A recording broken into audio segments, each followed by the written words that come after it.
Just how impactful, effective, and disruptive can Rasheer Fleming be? Let's go ahead and dive into the details on this latest episode of Steven Studies, looking at the Phoenix Suns' 31st overall pick. Flaws and all, everything that he brings in his 6'9", 7'5" wingspan frame. Let's get to it. All right, as we pick up in action, we're going to be seeing it's going to be Rasheer Fleming defending in semi-transition here. Not necessarily a full-out break, but you're going to pick up on where he is right here. Keep an eye on him as things kind of develop and the ball gets flown up the sideline. And as you pick up on Rasheer, you're going to pay attention to little things, the route into defending the ball. And you see already what's kind of developing there. And that's an immediate foul early in the game. That's not what you want from one of your best players or most impactful defenders. You need him to be as clean as possible with fouls and stand out of foul trouble as much as possible. Little moments like this, which we're going to get into a little bit more over the course of today's film session, you'll see he has momentary lapses in discipline regarding defending out on the perimeter. Fouls like these are easily mitigatable, and if he's going to be staking a significant claim in the Suns' rotation, he's got to be available, and the best availability in that all is going to be being able to defend without fouling, especially with the types of matchups that he's going to be kind of matched up against, especially in this rookie season. So keep an eye on that going forward, and we transition to the next one. Getting to the offensive side of the floor, you're going to be picking up on Rasheer. He's going to be setting a screen here on the ball, and you want to pay close attention to the little things, starting with the matchups here. So you see who's where and who's guarding who. Bring the cursor out. Watch how play kind of develops here. Good job setting the screen, not doing too much, but understanding that VCU is switching a lot of the actions that they had as far as dribble handoffs or picks on the ball. The coverage is there. He gets the switch, gets the smaller matchup, and now this is where it begins to get fun with him as he's developed as a playmaker, especially from standstill scenarios like in the post here. Now pay attention closely to what VCU is doing with their defense around this Rasheer Fleming mid-post touch right here. So obviously you see he has the ball. Watch ultimately as he gets into his dribble back down, how the defense kind of tilts the court towards him.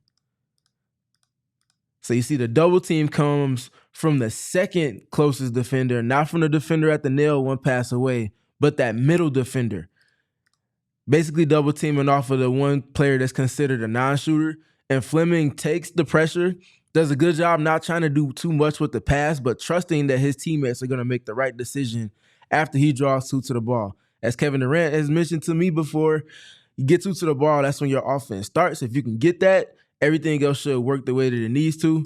He just makes the easy, simple pass, and the easy, simple pass ultimately leads to +1 passes around the horn. When a ball is moving faster than a rotating defense, you always get great shot quality.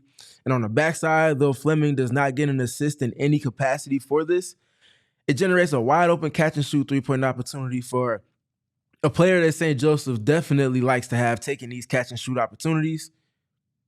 And he misses that, but because of the mismatch that took place all the way at the beginning when we talked about Fleming setting the screen that he did, he now has the ability to be a bully against someone that's smaller than him in the post. He gains an extra possession for his team. And then we transition to the next one here. Picking up again on the defensive end of the floor. You're going to be watching Fleming. This is not the most clean rep for him. Some of this is communication from his teammates as far as letting them know that a cross screen is taking place down here. Some of it is also him kind of getting a little bit lost watching the ball. Little things that he'll have to clean up with as he transitions to the summer league circuit and especially even more so the NBA level. So he does a good job getting back into action. His teammate kind of falls over. That naturally leads to rotations as they try to undo the advantage that was created after the teammate of his that fell down. Ultimately, we're going to see a dribble drive. And look at his patience as he's going to put a fire out at the rim. Doesn't go over too soon. If he leaves his man too soon, especially as a guard, you're shown to be able to get the dump off pass and kind of beat this switch that usually takes place below the free throw line as you get a threatening drive to the basket. Fleming here doing a good job of towing that line and not being too close to committing to the ball, but also not staying too far away to where he can't impact the shot. Because he's at this point right here, he's already playing into the psyche of the person with the ball. They end up getting up a rushed layup attempt, what ultimately could have been a wide open layup attempt. And that's just off of the rim deterrence and the prowess of his activity around the rim that speeds things up. And this is now going to become a sequence as you see him grab the rebound for his team with an extra effort, sprints the floor, and you ultimately see what's going to open up for his teammates, which is going to be him because of not good transition defense at all from VCU. An easy layup opportunity, but as I bring it back one more time, you see how quickly he ran the floor after he made sure that the rebound was corralled for his team. So you get the rim deterrence, initial rebound for him, and then he tips it to a teammate. Off to the races. He's the best athlete on the floor. Look at the gravity that his rim run takes. It opens up a teammate in the corner if they wanted to send it there. But because of that teammate filling that deep corner and him filling the channel of the floor, lane line to lane line, baseline to baseline, it leaves him wide open. He knows where the next rotating defender is coming from. And this is where it gets fun because you see his dexterity playing through contact along the baseline for a 2+1 opportunity to cap off the sequence that he started with this defense. We're going to be seeing plenty more sequences akin to this one from him in this film session and in this game against VCU in particular. And as we transition to this next one, we're going to be seeing him again on the defensive end of the floor, doing a good job communicating to his teammate. His teammate goes under this wide screen, this wide pin down that takes place in the empty corner. And as you see him here guarding the screener, they get into a rescreen immediately, VCU does. That puts this defender in compromise because he goes under here, and then he can't loop back around to stay over and stay attached to the ball handler. Good job with the tempo of play from VCU. But as we watch Fleman here, watch how disciplined he is in defending this action and kind of neutralizing the advantage that VCU is attempting to create. Doesn't fully commit to the ball, allows for the screen navigator to do their job with multiple efforts, getting back into the ball handler. And as he does that, you get to this point here, watch his footwork, and then you're going to also ultimately want to pay close attention to his instinct as a defender right here. There's a lot going on. You got a cut coming from the opposite 45, a scripted cut that most teams typically get into. That cut goes completely unaccounted for, as his man also is next to the ball handler. So he's essentially going to be playing 3 against basically 1 because the ball handler's man is pinned to his hip. And watch the instinct. Understands where the next threat to the basket is, immediately reverse pivots, turns around, and gets up rim protection to meet this attempt at the rim before it actually gets to the basket and then gets the stop. And just to see his recognition in real time, I'm going to let this play back in full speed so you can kind of see the clip undeterred and see the way his activity compiled just ultimately really just speaks to his athleticism and speaks to, again, his instinct. This is not something that you just by happenstance flow into. This is something that is intentional and is off of, again, the instinct that he plays within the field on defense around the basket. And then we transition to the next clip. You're going to be seeing him defending here. You want to pay close attention on this rep in particular to what he's doing with his feet again, because he's in a little bit of drop coverage. He's doing a good job just showing help here on the ball handler. Ultimately, he's going to get to a late switch, and you're going to see him do a good job getting up a viable contest. You don't want to get too close to where you're fouling. We talked about discernment, picking up on ball handlers in space on the very first rep of the film session. He's doing a good job on this one, not getting too close, but understanding his wingspan and being close enough. Also getting up a left-handed contest here, which I think was smart to make sure he didn't foul the left-hand shooter. Little things just to get the stop. Ultimately, he's going to get the rebound. And again, we talked about sequences where he gets a stop on defense, and then his energy into the offensive end of the floor really takes things in a different way. These are the smart type of plays that he's making. He already has somebody that's ahead of him, so the rim run isn't necessarily there, but it's the tempo at which he decides to flow into this transition clip with, essentially trailing, ends up getting a pitch, and now he's got one-on-one opportunity. Does a good job with this swing step through the contact. Take it back here to this point. Gets the ball on the trail. Does a good job stealing back the leverage, threatening with the right-handed drive. You see the defender open up the hips and commit to the right hand, trying to beat him to the spot. Great job countering leverage, getting into the contact. And then you see the swing step through the contact, and then the ability to not just play through the contact, but finish through the contact. Definitely could have had about 2 different fouls called there. Neither was called. Does a good job just playing through the contact again, gets a finish for his team, and then we're on to the next play. And then here again on the defensive end of the floor, we see him do a good job just kind of navigating, doing a good job playing with the activity in the passing lanes. Ultimately, you're going to see the ball be attempted to get to his man. You're going to see him again do a good job just staying connected, not conceding space. And it's at this point right here, because he does get walled off on the screen, he's done his job in terms of multiple efforts. And now it's on his teammate right here who's defending in his deep drop coverage right here to ultimately either pick up on the ball, or this defender right here has to make a decision whether they're going to jab at and stun at the ball or completely switch to get themselves out of rotation. Ultimately, you're going to see what develops here, and it's going to be the ball handler essentially being funneled to that deep drop defender. And at this point, like we've talked about before, it's going to now be a late switch. And watch the activity, because at this point, you can already see what's developing. It's an alley-oop pass. Pay attention to where Rasheer Fleming is in respect to both the ball handler and the roller.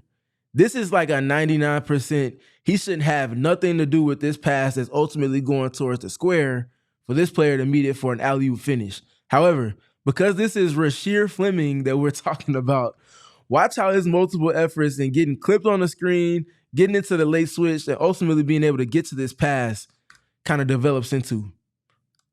Who does that? Who does that? Again, watch how quickly he's able to go from the late switch. Now he's pinned behind and finds the opportunity to get back into this play.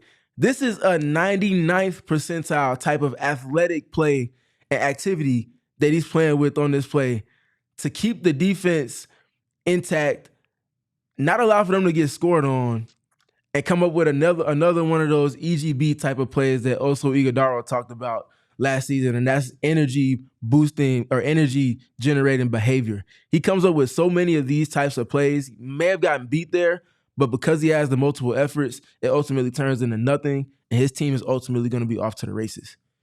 And then on the next play here, picking up on offense, we're going to be seeing him do a good job spacing around action that's taking place, and we're ultimately just going to be seeing him make quick decisions.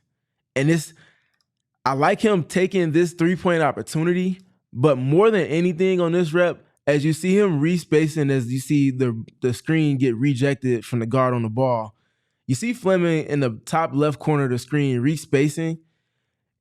You know that you want to get a three-point shot in this scenario. So rather than stopping right here in the kind of dunker spot area, I would much rather, especially with needing for his mechanics to be consistent on his three-point shot, at this point, you know the drive is going to be committed to by your matchup.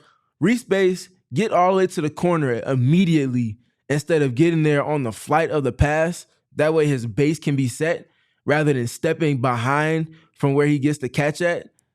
If he catches that in this position already and he can just catch and raise and let it flow, I feel like the opportunity for him to make this shot is a whole lot more repeatable in terms of his mechanics. But because he's kind of backpedaling into it, it's ultimately going to be a little bit of a fadeaway. His base isn't as set as it could have been. Leaves it a little bit short and off to the left. I think those little things be preemptive with his decision-making and anticipating what the defense is doing and what he wants to do to counterpunch will kind of help him be a little bit more consistent and get that three-point percentage up close to 40%, which is where the Suns will like for and need him to be at. And then we get to the next clip. On the offensive end, rather, excuse me. You see him get a quick touch, and then you see them flow into the downhill drive. The little thing with me for Fleming on this rep, and this is going to be a sequence where he makes up for the mistake that he makes here. I like the touch here, the middle third touch for him, and he gets his options in terms of where he wants to go to because of the way that the floor is spaced. I would like for him to kind of slow his read down here a little bit. His advantage is his size and athleticism. He doesn't always have to go quick. On this drive, seeing that he already has, as he even turns the corner, not even fully commits to turning the corner, but there's already a defender sitting in the middle of the paint waiting for him. Knowing this, I would much rather see him either one, play off of 2 feet and get into a soft touch floater like right here below the free throw line, get that defender to commit and make the dump off pass to his teammate that's running behind the defender that's defending him at the rim in that dunker spot area. You see the dump off pass that I'm speaking to. Right here is this man, as his matchup right here, his teammate is just flowing in. There's a nice little opportunity for a dump off pass rather than taking a contested a heavily contested 2x2 defenders with 21 seconds, as you can see here, 21 seconds on the shot clock. Would much rather see better discernment here from him on this rep. Or if he's worried about where this field defender is or this sink defender is right here as he tries to play two, if he's worried about him, a little retreat dribble and then allowing for him to hold two to the ball will make this defender make a decision. And now he can kind of discern between making a pass here or there or swinging it back to allow for them to play a new advantage with 21 seconds again on the shot clock. Just little things that I want to see him, but I do like him being aggressive with the ball in his hands and getting to the rim with intention. But these are the EGBs that we just got done speaking to. As you see him flowing back into it, hasn't crossed the half-court line until just now. You see where the ball is. Watch how his multiple efforts in getting back into the play and figuring out how to make impact and help his teammates ultimately plays into everything that they're going to end up doing on this possession. And it's right here. Just the presence of his swat and attempt at the ball makes the ball handler shift where the ball is, and that ultimately buys time for his teammate to then clean it up with the actual block. And then again, the multiple efforts, he's the best athlete on the floor. Look at him sprinting down the middle third of the floor, and watch the gravity that his rim run ultimately has here. Takes two, and because he seals that defender that's on him first, that ultimately makes this catch and shoot three-point opportunity wide open for his teammate. He can just make a flyby move, sidestep dribble, wide open three-point opportunity, and he knocked that down. Now for the next play, picking up on baseline out of bounds, and you see what happened, but we're going to slow it down after you see him finish this play. It's a very simple thing, but it's an important thing for me. So obviously he's receiving a bit of a back screen here, and this is the uniqueness of a baseline out of bounds play because the pass is coming from as close to the rim as any player is, and everybody's kind of cutting in some capacity towards the rim. Puts a different strain on the defense, but watch as Rasheer gets this switch right here onto the smaller defender, takes the leverage, plays through the contact, almost like a wide receiver trying to get open and give the quarterback a free hand, spins to leverage and uses his momentum and his physicality, all as an advantage while still moving, ultimately putting this matchup literally under the backboard. There's no way that this defender could be right, whether the pass is okay, great, or just good. As long as he gets his hands on it, it's a wrap. And you see where he gets the catch at. Literally a layup drill or a dunk drill, if you will, right in the middle of the restricted area, completely uncontested.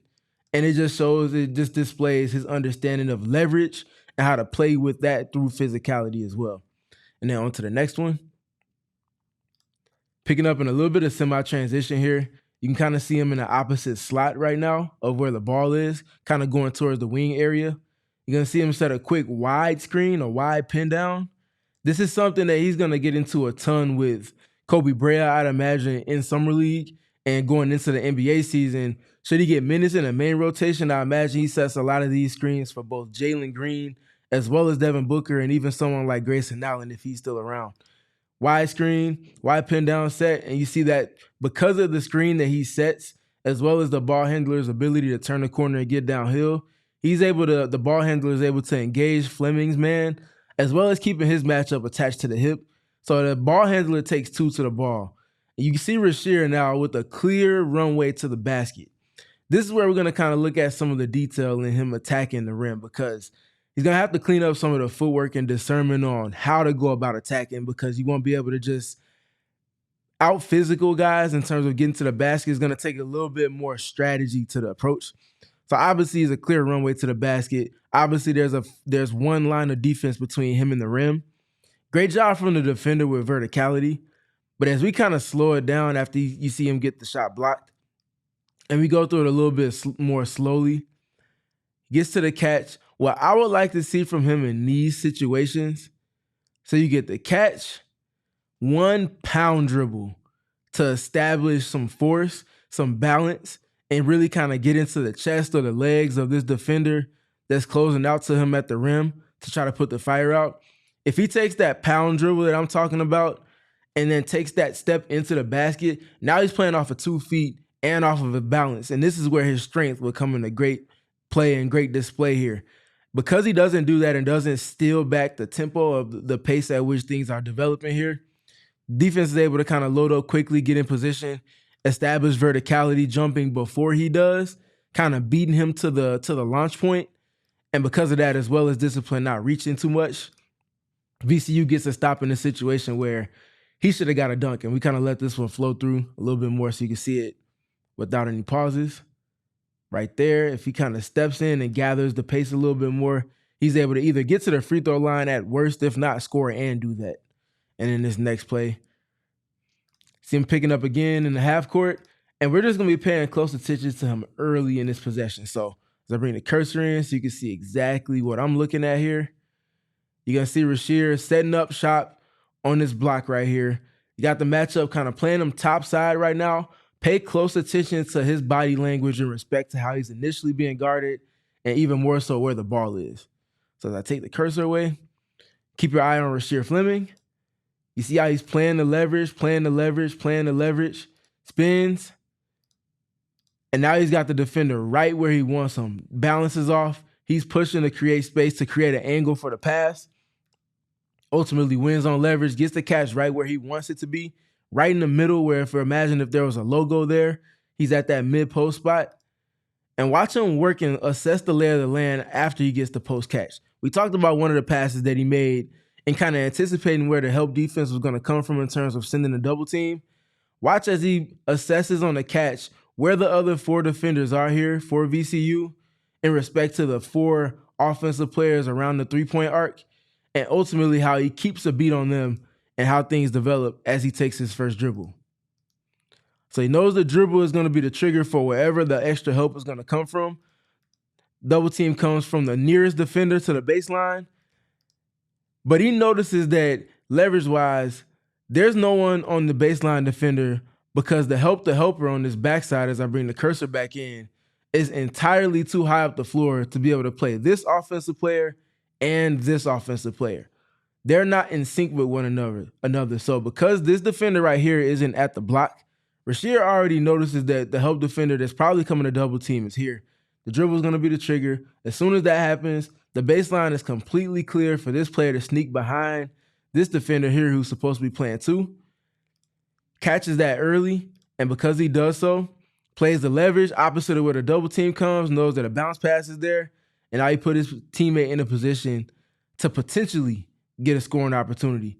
And then lastly, after you see the pass that he makes, I'm not going to touch this one on the pause, you get to see his extra efforts as well. Shot gets missed, but look who's right back in there making an extra effort for his teammates to get an extra possession. Those are the EGB plays that we continue to speak to with Rasheer Fleming in particular. All right, at this point is where we're going to pause. So if you want to finish the duration of this Rasheer Fleming film session, just go to the gophnx.com site, go ahead and click on Become a Diehard Member. And once you finish putting in the information there, you'll be able to watch the rest of this film session as well as all of the other exclusive content that we have to provide for you all here at PHNX Sports. We all silly like the mayor.